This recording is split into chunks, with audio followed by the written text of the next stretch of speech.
Team God.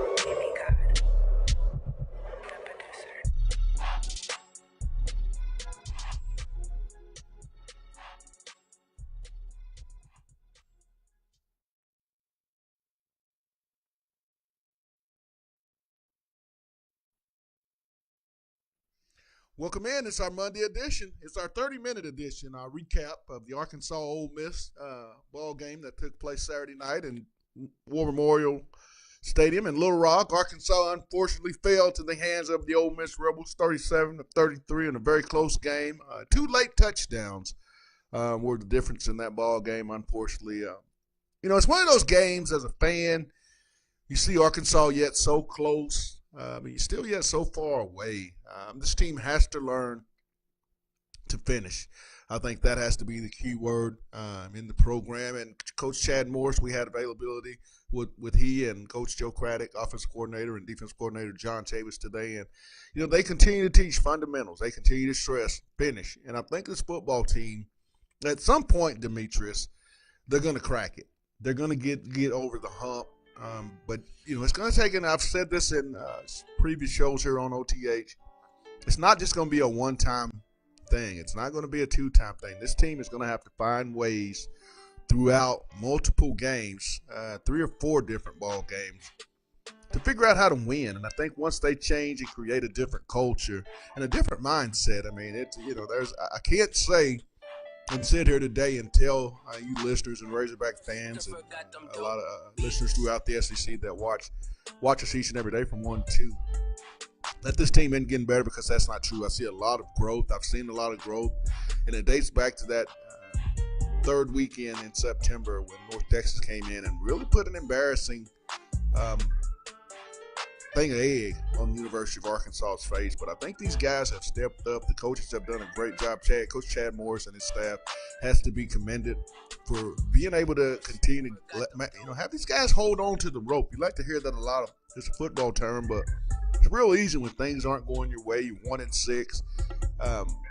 It's real easy to let go. And if you're a senior, start playing for draft stock. If you're a junior, start looking toward next year. If you're a sophomore, freshman, redshirt freshman, you start thinking about, well, I have, my career ahead of me. But this team is not doing that. They're going out and they're leaving it on the football field. I thought they left it on the field Saturday. But I want to make a note, speaking of Saturday, the incredible fan support that came out in a torrential downpour for the duration of that game.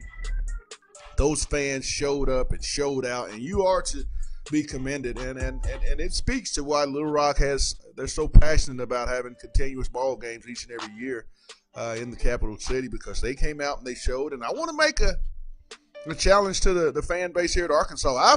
I'm born and raised here in Fayetteville. I've watched many games at Razorback Stadium, a lot of the renovations, but I've got to issue a challenge to the University of Arkansas student body and the city of Fayetteville. You've got to be a better fan base. You've got to create a better environment in Razorback Stadium. Right now, even from the media standpoint, I don't get a sense that when I'm in Donald W., it's a home environment, because I don't see the crowd being as passionate, being as into it. I don't think you understand. I've watched multiple SEC venues, been around SEC venues, and the fan bases and the student bodies they make Jordan Hare Stadium what it is. They make Davis Wade Stadium at Mississippi State what it is. They make Death Valley at LSU what it is. The Swamp in Gainesville, Florida, what it is. It's up to you as a fan base, and in particular as a student body, to create an environment that kids want to be a part of and the nation starts to talk about, because you can be a very important factor in the recruiting part of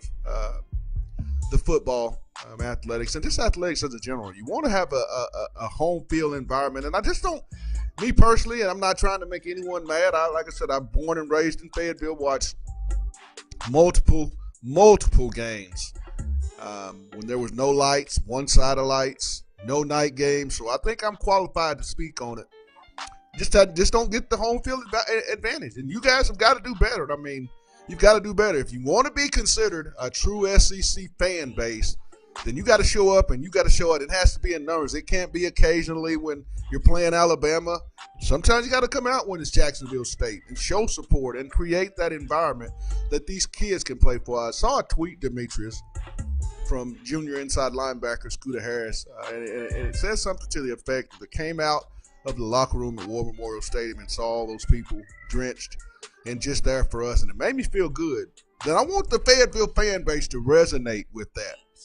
Resonate with that and tell me why Little Rock shouldn't get more games. If those people are going to come out in droves and stay in the rain and stay the duration of the game and play a part in this football success. That's what I felt.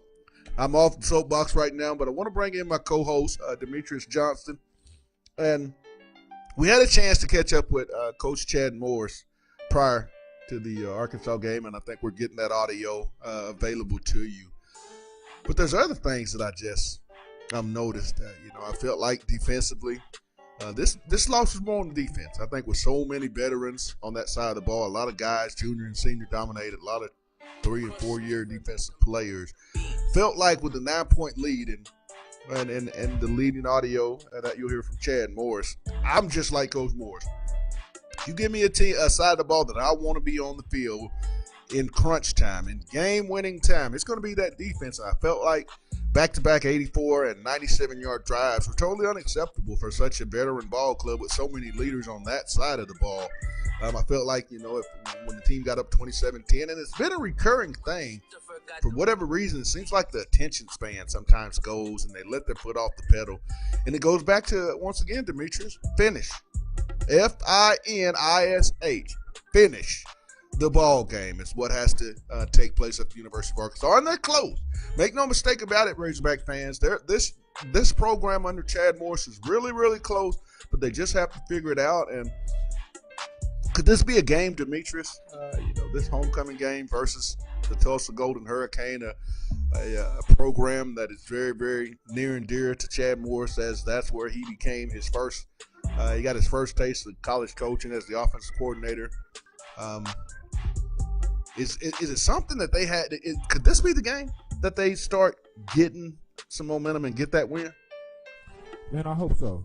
Because, as we talked about on the way back from Little Rock last week, we spoke about how we were wanting one of the seniors to kind of take heed of the team. Talk to the players without the coaches, have that conversation about when is we as a group are going to step up. How are we going to step up? How are we going to take responsibility for the rest of our senior year? And I think this has to be the game. You have Brian Kelly coming in, a really hot prospect that we want to get at the quarterback position. I think we're going to really need to come out and display a complete game for him to really be persuaded. Because right now, just looking at the record, it's really not a lucrative place. It's not a place that I would really want to come. So he's really going to need to see the product on the field really take place against a lesser opponent in Tulsa. And I think that's where the fans come in as well. When you can fill a stadium for a 1-6 football team, you have an opportunity. You have a young man in Kelly Bryant and 2 other young men in JUCO cornerback or linebacker. Caleb Johnson will be in attendance on his official visit. Young man just decommitted from Iowa State, I think a little less than 10 days ago. Big time difference maker. John Chavis is his lead recruiter. When you have guys like this that can come in and be difference makers, it's going to be kind of hard if you Chad Morris sell a program with it 76,000 seats on a homecoming and there's 50,000 that come to the ball game. That's not something that, if you're a Kelly Bryant, a very successful winning quarterback, I might add, that can, I think if Kelly were to come in, he might add, he could get you that 7-8 win threshold. I'm not going to sit here and say, oh my goodness, this SEC championship or bust with Kelly Bryant. No, Kelly Bryant should not have to come in. If he does choose Arkansas with that much pressure, he's going to make a difference. Naturally, the young man's 18-2 as a starting quarterback. But at the same time, he's just going to be one of the guys. You know, there's going to be has to be a collection of players, and I do think that's where the 19 class that Chad Morris is assembling for the University of Arkansas. They're going to come in, and I told you on the way back from our coverage in Little Rock yesterday as we were driving back, Demetrius, the expectation level that will be placed on this 2019 class when you speak of players like Hudson Henry, top tight end in America, 4-star wide receivers in Shamar Nash and Trey Knox and Traylon Burks and a potential 4-star, I think, in my opinion, TQ Jackson. You got a Monty Spivey. KJ Jefferson's another 4-star. And then you look at that magnificent defensive line group under Enoch Jackson comes to mind. Carl Williams, Mateo Soli, Colin Clay, Zach Williams, Eric Gregory, Dante Walker. Those guys also are going to come in with a lot of expectations. So if this class were to get a little bit better, it's going to continue to go up. So I want fans to really be patient with that class. I understand that Chad and his staff have, and I'll repeat, they have started to change the mindset, the culture of these young men. They do compete each and every quarter for 15 minutes. They're normal. I mean, they're having a hard time finding a way to finish. But I think in due time, with the continuous encouragement from the staff under Coach Chad Morris, they'll get there. And I believe Demetrius has the audio from post-game Ole Miss of Chad Morris that we were going to get prepared and just let you hear some of Chad's thoughts following the Ole Miss heartbreaking loss, what he thought. And I think we have Chad ready, but here's Chad and what he had to say.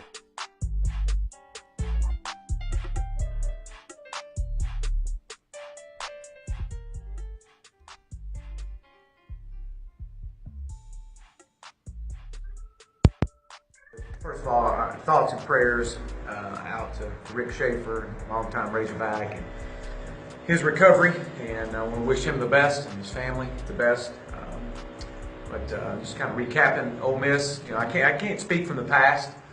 I've only played in Little Rock one time, but it was awesome. It was incredible, and we didn't get the results that our fans deserve. But the environment was incredible. From the time we drove down Markham and exited was incredible. So thank you, Little Rock. Thank you to our great fans that showed up and you showed out. We challenged our kids, we challenged our staff to get the fans in the game, and more importantly, keep them in the game. And you were in the game, and your effort and your energy was inspiring. And again, thank you. We didn't get the results we wanted, but we've done a lot of good things, but we hadn't done enough good things. And credit Ole Miss, they're a good team. They found a way, and we've got to find a way. I thought offensively, we've challenged our guys to start fast. It was the first time in a while that we did that. I thought Ty played really well. The grit, the toughness that he plays with is contagious to our entire football team, and he provides a huge spark for us. But after watching the film, I did not think we executed offensively as well as the stats showed. Was disappointed in especially early second half, and missing a block here and a block there could have resulted in another big play or two. We left a lot on the field. We've got to correct that. But we did have 15 explosive plays, and when you do have that many explosive plays, you cover up things, and good things happen. And I thought we were able to run the football, especially early on. Second half, we couldn't get the ball in the end zone, and that was disappointing. We had to settle for 2 field goals and 2 punts. And against an explosive offense like that, it's hard to do that and trade field goals for touchdowns. Defensively, I thought we played well in the first half. We gave up 1 drive right before half. It was disappointing, but with the explosiveness of their offense and the experience that they have at quarterback and wide receiver, we had to continue to change our looks up to try to keep him off balance and try to get him off his spot. We did get him off his spot. He made us pay. They had 13 explosive plays, and obviously the quarterback run game was, whether it was a design quarterback draw or just letting everybody drop and then pulling the ball down and go and finding a rush lane. And we struggled to stay with our wide receivers across the middle. We only created one turnover. We were very poor on third down efficiency. But with all that being said, and if you ask me right now, with 97 yards to go, what unit you want to have on the field, I'm going to put our defense on the field. And I want that group on the field. We just didn't make the plays to get it done. And we couldn't match TDs with field goals. And we needed a stop. We needed one stop. We needed one touchdown, and we were unable to do it. But special teams, I can't say enough good about Jack Lindsey and Connor Limpert and Jordan Silver. Given the weather conditions and the ability to get the ball down and get the ball through the uprights was huge. These units continue to improve, which is a plus as this football team continues to grow. Excited to come home. Homecoming. We got a lot of similarities in the two seasons, and what we're going through. They're better than their record. I've known Coach Montgomery for quite some time.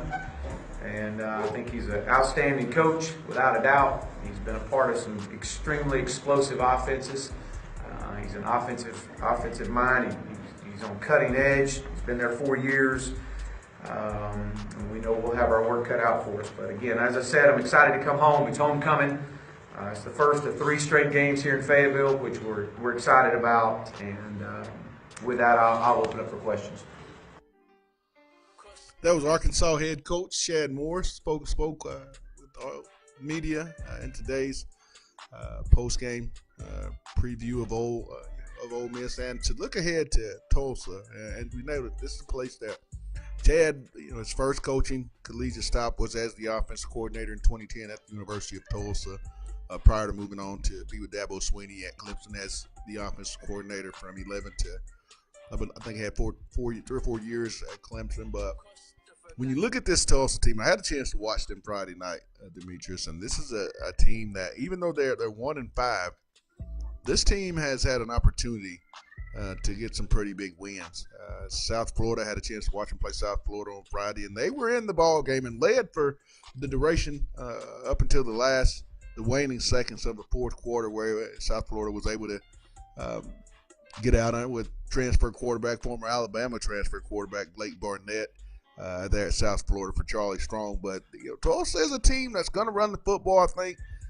Multiple games they've run for 176 on the ground or more, which that's going to be a point of emphasis, I believe, with the Arkansas having to stop the run. If they can get into the passing game, I think Arkansas is going to have a lot of success, but it's really going to be a priority that they stop the run first and foremost. If they let this Tulsa team get on a run, this could be a long Saturday.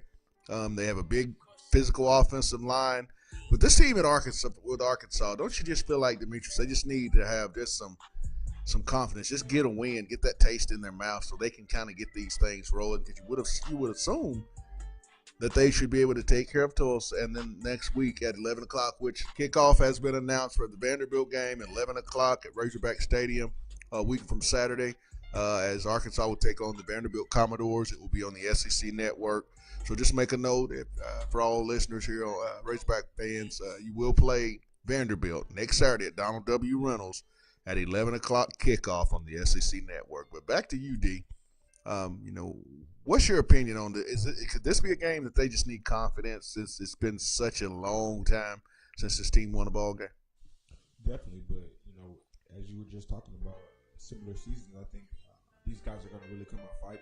So it's going to be crucial that these guys really come out ready to play, because the opposing team is going to be just as hungry. So, like I said, with Kelly Bryant coming here, I don't know what more motivation these guys would need. They have a guy that's a leader. They have a guy that's a proven winner. They have a guy coming from a major program that's been on the big stage.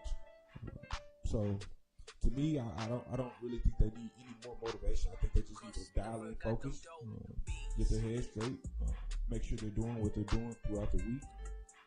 Stay off the social media. I know guys definitely like to let people know what they have going on, but I think this week these guys really just need to dial back a little bit and just tune in to themselves, focus on themselves, focus on winning this game and making this one a priority for the Razorback Nation.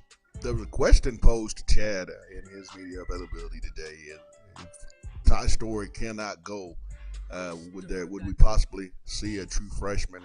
And Chad, without hesitation, said yes. So you kind of have to figure that would be Connor Nolan. I anticipated being Connor Nolan this coming weekend versus Tulsa. As you know, you don't want to be disrespectful, and I said it. You know, Tulsa's a dangerous game, but at the same time, you should be a little bit more physically, more imposing to Tulsa. And I think this could be a game where you can get Connor in, get him, get his feet acclimated to college football, and just see, get some tape on him to see where his development's at. It's at such a young stage in his career, and if you do need to continue to play him the last 5 games or go ahead and redshirt, I think this will be a game that you do that. You make that final decision. But it just comes down to finishing. I continue to say that, and I think that continues to be the theme with this group of young men. If they can finish, they've already shown that it's kind of like a bully that's on the playground, and you can go in there and you can fight that bully. You just want to show him you can fight him. You don't really want to beat him, and you may know how or you may not know how, but you want to show that you can fight, and then you have to find out a way how to beat him. And Arkansas is still in that stage, and I'll go back and continue to say they're really, really close to getting over the hump, to kicking that wall down, but it's you just got to continue to go to work, and like they always say, chop wood and carry water. But when you look at this, and you go back and look at this Ole Miss game, Demetrius, what do you think the turning point was? I mean, Arkansas is rolling along. Over 200 yards. They're just rolling along. Ty's looking good, and then all of a sudden, it just seemed like everything went in the favor of Ole Miss. What do you think the turning point was in War Memorial on Saturday night, and why? That's something we spoke about again on the ride home. I had the chance to watch the game live, and then after the game, I went home and watched it on DVR, and had a chance to really sit back, soak the non-playing factor of the football game. And what I really noticed, to me, it was 2 plays. It was 2 big plays. Of course, losing Rakeem Boyd, I thought was huge. Major blow. I thought guys really had the confidence. They had the swagger. They could tell that Boyd was ready to play. They could tell that he was really ready to be the workhorse for that game. That was the idea going in. I think everybody felt comfortable. But the second play was that pass, that trick play from J-Red to back to Ty Story. I think that was just a momentum swing. When you look at, I want to say, Gino Bell. Before the game, Gino Bell made a comment about he would like to see some ooh hits from the crowd and really get the crowd going in. And I felt a lot of the ooh hits were delivered by Ole Miss. Not right. One player that in particular that took a lot of those ooh hits was Ty Story. I just felt like that one hit that Ty took was kind of the downfall of his game. He really didn't move the way he had been moving previously. Of course, he did get taken out of the game later, but I think that was a critical shot that kind of made him change the things that they did and the way they were using Ty. I kind of felt like they dialed back after that because right after that play, Cole Kelly goes and throws that touchdown going into the half, and I think they just felt, Cole might be a little injured, so let's go with, Ty might be a little hurt or injured. Let's go with Kelly, and I think that kind of just changed the flow of the offense. I think, in my opinion, it was right before the half. Arkansas looked 27-10, and the defense, your experienced defense, takes the field with a 17-point lead and lets Jordan Ta'amu in that offensive Ole Miss go right down the field and score before half to cut it to 10. I thought that at that moment, you could tell that that Ole Miss started to get in a little bit of offensive rhythm, and then you come out to start the half. Arkansas gets the ball. They punt the ball away, and Ole Miss goes down. And I believe they get points that next trip. And it just seemed like in the second half, and it goes back to that end of that late second quarter touchdown, you really had difficulty as Jordan Ta'amu, this young man, I think, accounted for over 500 and close to 40 yards of total offense himself. And those are things I feel like you have to contain. The running back this year at the quarterback position has not really hurt Arkansas with its feet. A lot of those times, I thought Arkansas let a lot of the middle of the field wide open. They have to make better plays at the safety position. But there was a lot of, I thought, pick routes, and maybe some switching of some of those end cut routes that they were hitting on. I thought they ran the same play, that little 11 to 12 yard come across the middle of the field was wide open, and they went to it, I'd have to say, Demetrius, 12 to 14 times. And really, in particular, it was a big play in that last drive of 97 yards that got them down there for the winning touchdown. And, they just got to get better. Chief was not happy in today's media availability, but, that's the one thing I like about this staff, Demetrius, is they don't come into the post-game press conferences following each and every Saturday's ball game with a lot of excuses. There's a lot of accountability that the coaches take upon themselves, and I can respect that. Yeah, I know it would be better, and sometimes people say, well, they're just coach speak, but I really feel like this is genuine, and I do think that this staff, I'll continue to say it, this staff under Chad Morris will get this program back on very sturdy ground. I know it's not the best time, and being from the media, it is not the best time. I was very baffled by what I saw Saturday, the waning seconds, but it also goes back. I think there's a stat I heard one of the media guys, and in Arkansas media, there's a lot of guys that do a great job with stats, but I think Arkansas's lost a 14 or more point lead in the fourth quarter, I think 6 or 7 times over the last 3.5 years, which, when you're leading in the fourth quarter, you have a 2-score lead. Most of the time, you got to learn to finish those games. And I think it's a depth issue. Arkansas really has to improve their depth. And you saw that, Demetrius, as evidence with Ty going down, Debois, Rakeem going down. You saw the drop-off from Debois and Rakeem Boyd at that running back spot because you lose speed, you lose size. And I think that continues to go back to depth, even at the quarterback spot. Sosa goes down with an ankle injury and doesn't finish out the game, and there's a lot of depth issues that have to be addressed, and I think Coach Morris and staff are addressing those with this 19 class and beyond. But I want to continue to say, fan base, be patient. Chad Morris is the right guy for this job. Are the results what you want as a fan base? No. When you're 1-6, who's happy? Media, we aren't happy, and I can tell you that coaching staff and those players are not happy. But I want to address something, Demetrius, that's really bothered me. And from Saturday, I don't get why fans get on Twitter and directly tweet at young men that are laying their heart on the line, that are doing something that you only dream about and playing for a state, and to get ridiculed by certain fans on direct messages, to me, is absolutely ridiculous, and there should be no place for it. From a fan base, you think that you're being funny, you're big and bad, but a lot of people, it's easy to sit behind social media and punch buttons and to say what you're saying on social media to that actual person face to face. People they go from Hercules to Pee Wee Herman, don't they, Demetrius, and those type of things. But I just want you to know, very uncool. You hurt the program more than you helped the program from a media standpoint. I saw most of the tweets, was very sickened by what I saw. And, you got to remember, fans, those young men are sons. They're to fathers and mothers. I mean, they have feelings. These people, there's more than it's more than football. And so I just, taper what you do, be a fan, but don't take it to extreme. Respect these kids. I mean, because after all, they are just kids. Enough. There's another rant I got on, Demetrius. I'm just in rant mode today. But I also want to give a big shout out to my producer, photo extraordinaire Demetrius Johnson. Takes great photos each and every week from the previous ball game. So if you hadn't had a chance to check out his photos, go on the Hill Sports Talk, our Facebook Live page, and check out some of the pictures. I'm pretty sure you'll be very excited as to what he comes up with. He has one I think is absolutely amazing. Someone's going to steal this picture, and it's going to be on somebody's Facebook page. I can tell.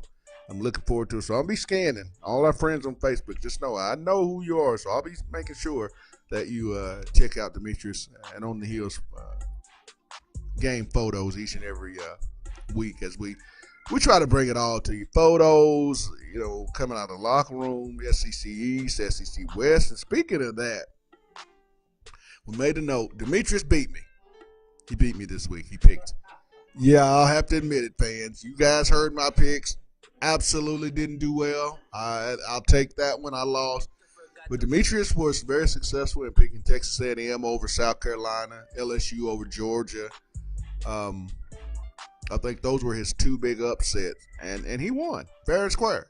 So I'll have to come back in this upcoming weekend's SEC Picks of the Week and try to redeem myself. But he did win this past weekend. I didn't do very good. Those that know me know I'm a Bills fan, so I felt like I was just as bad as the Bills over the weekend with the continuous another weekend loss of SEC Picks. But I think we're getting close to wrapping this show up.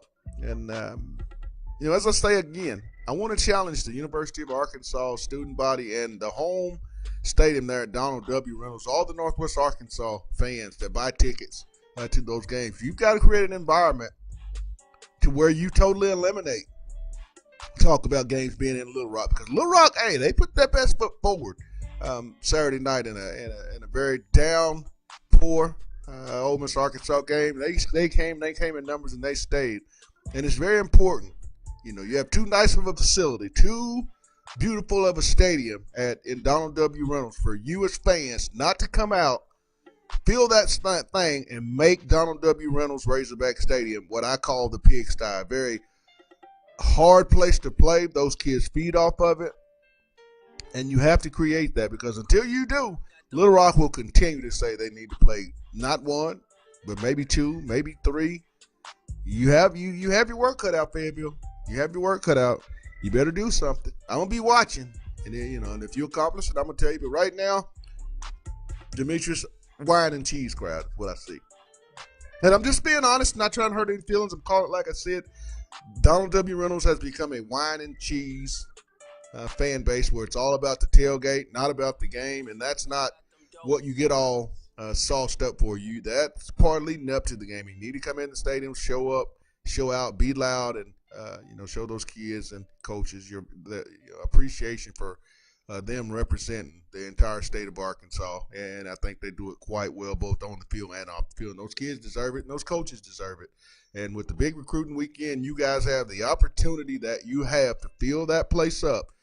When you have a young man in Kelly Bryant who can make a difference in your program, you come out and show him love, and you show him just how loyal and how rabid of a fan base the University of Arkansas has, don't you think? Because I think, when you're 1-16, kids look for every little thing, and it could be one thing or another to turn the pendulum in their favor. I know Louisville's going to get a visit. Our former coach Bobby Petrino, and also to Missouri will be a school I think Kelly will be taking an official visit to. So it's those three schools, Arkansas, Louisville, and Missouri, that we know of. Could be a possible 2 more visits, but I'm gonna put a dark horse in there. Who you got? I still think he's gonna look at Auburn. I know a lot of people. He's not speaking of Auburn, but I'm telling you, just don't sleep on Auburn as a possibility. Hey, they could be in the mix. I mean, this is a young man. I think every coach in college football that doesn't have that runs the type of offense that Coach Chad Morris and many other collegiate coaches are running. If you don't have an RPO quarterback and you see Kelly Bryant's available, every coach that's the sweepstakes. The Kelly Bryant sweepstakes have started. Arkansas is going to get an official visit. Louisville, Missouri. I agree with Demetrius. Auburn could sneak in there. He visited unofficially this past weekend to the University of North Carolina. So you have to think that there's some mutual interest there as well. But Arkansas, you got your chance, fans. You got your chance, students, to impress young men, guys that could be difference makers, because they've done a great job of recruiting to the level that it's going to take to win consistently in the SEC. This class of 19 high school and junior college players will come to the University of Arkansas with the intent to have an impact. But I think that's going to wrap it up for today's show. We want to give a big thank you to our sponsors, as this would not be possible each and every day, Monday through Friday. I want to give a shout out to Lindsay & Associates with an office location in Fayetteville, also 2 office locations in Roger. eXp Realty, sales agent Herman Graywall. And last but not least, the Baymont Hotel, general manager Randy Coleman. It's located at 735 South Shallow Drive. We'll be back tomorrow with more SEC, more Razorbacks, and just who knows, we might even talk a little picks. We might gloat a little bit, let Demetrius have fun with being the champion of the week. You just never know. But that's going to wrap it up. Until tomorrow, it's On the Hill with Pat Jenkins on KDSJ 479. You guys have a blessed one.